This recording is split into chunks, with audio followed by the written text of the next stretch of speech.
શિનોર તાલુકાના સાદલી સ્થિત મદ્રસ ગુલશન એ મદીના બાળકોનો વાર્ષિક ઇનામી જલસો યોજાયો। શિનોર તાલુકાના સાદલી સ્થિત મદ્રસ ગુલશન એ મદીનાના બાળકોનો વાર્ષિક સ્ટેજ કાર્યક્રમ તેમજ ઇનામ વિતરણનો કાર્યક્રમ યોજાયો હતો। મદ્રેસાના બાળકો તથા બારાઓએ સ્ટેજ ઉપર કુરાન શરીફની તિલાવત તથા નાતે પાક પડીને 4 ચાંદ લગાવી દીધા હતા। મદીના મસ્જિદ કમિટી દ્વારા બાળકોને ટ્રોફી તથા મેડલ અર્પણ કરી સન્માનિત કરવામાં આવ્યા હતા। આયોજિત કાર્યક્રમમાં પેટલાદના સૈયદ મોહમ્મદ યુસુફ બાવા તથા તાહરેલી બાવા તથા ટુંડાવથી ગોસે પાકના વંશજ સરકાર સૈયદ જાકીર અલી બાવા તથા સામરીથી અસ્કર અલી બાવા ખાસ ઉપસ્થિત રહ્યા હતા। ગામના તથા પર ગામના ભાઈઓ બહેનો તથા બાળકો મોટી સંખ્યામાં હાજર રહ્યા હતા।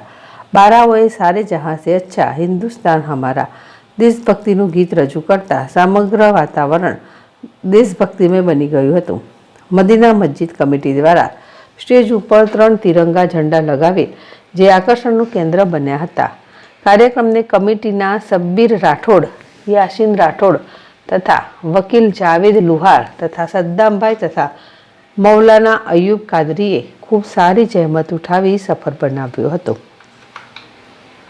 આકુ પટેલ, ZSTV, ભરૂચ।